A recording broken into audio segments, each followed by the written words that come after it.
दो दोस्त रवि और सोम बचपन से ही साथ में पढ़े, घूमे फिरे, खेल खेले, साथ में ही खाए पिए, यानी कि दोनों की एकदम पक्की वाली दोस्ती। इतनी पक्की दोस्ती होते हुए भी दोनों के स्वभाव एकदम अलग। रवि एकदम शांत, सुलझा और विषय और वस्तु के हर पहलू पर ध्यान देने वाला। वहीं सोम एकदम विपरीत, यानी कि उतावला और सिर्फ रिजल्ट को महत्व देने वाला। सोम हर काम को जल्द से जल्द करके उसे हटाने के बारे में और सबसे पहले नंबर पर आने के बारे में सोचता। ऐसा करने में उससे कई गलतियां भी हो जाती।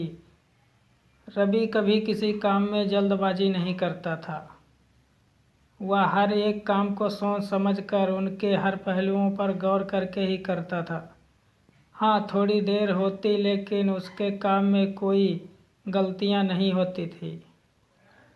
एक बार दोनों दोस्त लंबी दूरी से घर को लौट रहे थे। तब सोम ने कहा कि वो रवि से ज़्यादा तेज दौड़ता है। इस बात से रवि सहमत नहीं था, क्योंकि दौड़ने में वो भी काफ़ी तेज था।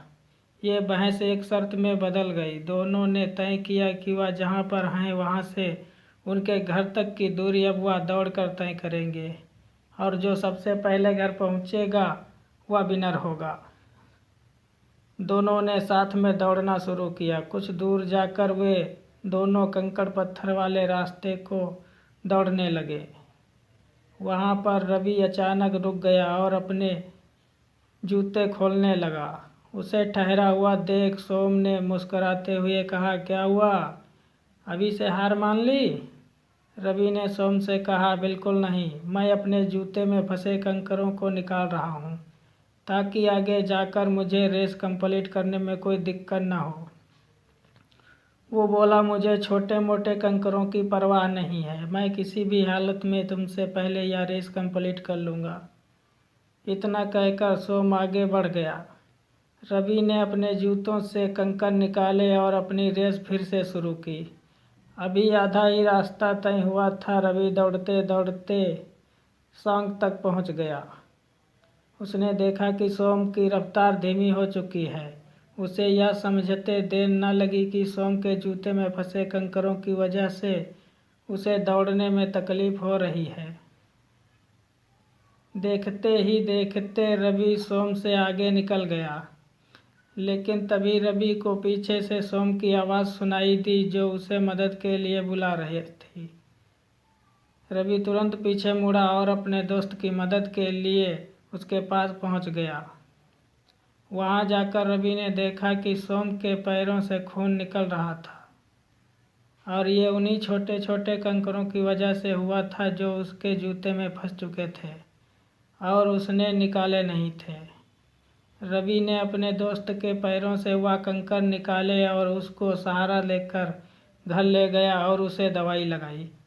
यह सुनकर काफ़ी ज़्यादा घायल हो गया था, इसलिए उसे ठीक होने में काफ़ी लंबा समय लगा। सोम को इस बात का हमेशा सोच रहा। उसने सिर्फ मंजिल पर ध्यान दिया और बाकी चीज़ों को इग्नोर किया। दोस्तों, दुनिया में दो तरह की सोच रखने वाले लोग होते हैं। एक वह जो मंजिल को ज़्यादा महत्व देते हैं और सफ़र पर ध्यान नहीं देते।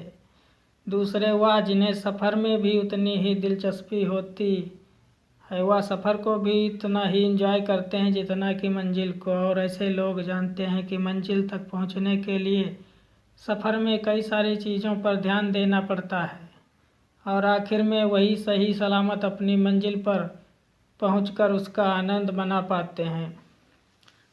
दोस्तों, यह कहानी हमें बहुत ही महत्वपूर्ण बात सिखाती है। हमें अपनी मंजिल पर फोकस ज़रूर करना चाहिए, लेकिन उस मंजिल तक पहुंचने के सफ़र को अगर हम सोच समझ कर तय करें, उसका आनंद लेते हुए तय करें, तो मंजिल पर पहुंचकर हमें ज़्यादा खुशी होगी। इस प्रकार दोनों दोस्त आराम से घर रहने लगते हैं और कहानी यहीं पर समाप्त हो जाती है। Thank you for watching.